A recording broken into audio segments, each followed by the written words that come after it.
Karamukku saint John the Baptist പള്ളിയിലെ സംയുക്ത തിരുനാളിനോടനുബന്ധിച്ച് ശനിയാഴ്ച രാവിലെ ലതീഞ്ഞ് നൊവേന രൂപം എഴുന്നള്ളിച്ചു വയ്ക്കൽ, അമ്പ്, വള, ഇടയദണ്ഡ് വെഞ്ചരിപ്പ്, പ്രസുദേന്തി വാഴ്ച, പാട്ടുകുർബാന എന്നിവ നടത്തി. ചടങ്ങുകൾക്ക് ഫാദർ പോൾ പേരാമംഗലത്ത് കാർമ്മികത്വം വഹിച്ചു. വൈകിട്ട് 6 മണിക്ക് തിരുസ്വരൂപങ്ങൾ പന്തലിലേക്ക് എഴുന്നള്ളിപ്പ്, കൂടുതുറയ്ക്കൽ ശുശ്രൂഷ എന്നിവ നടന്നു. രാത്രി 8:30 മുതൽ യൂണിറ്റുകളിൽ നിന്നുള്ള അമ്പ്, വള, ഇടയദണ്ഡ് എഴുന്നള്ളിപ്പ്, സമാപനം, വർണ്ണമഴ എന്നിവയും ഉണ്ടായിരുന്നു.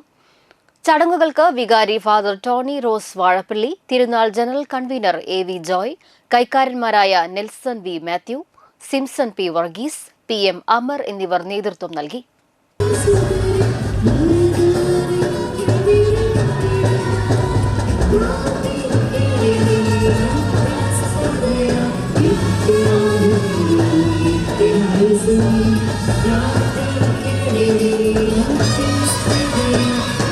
Thank you.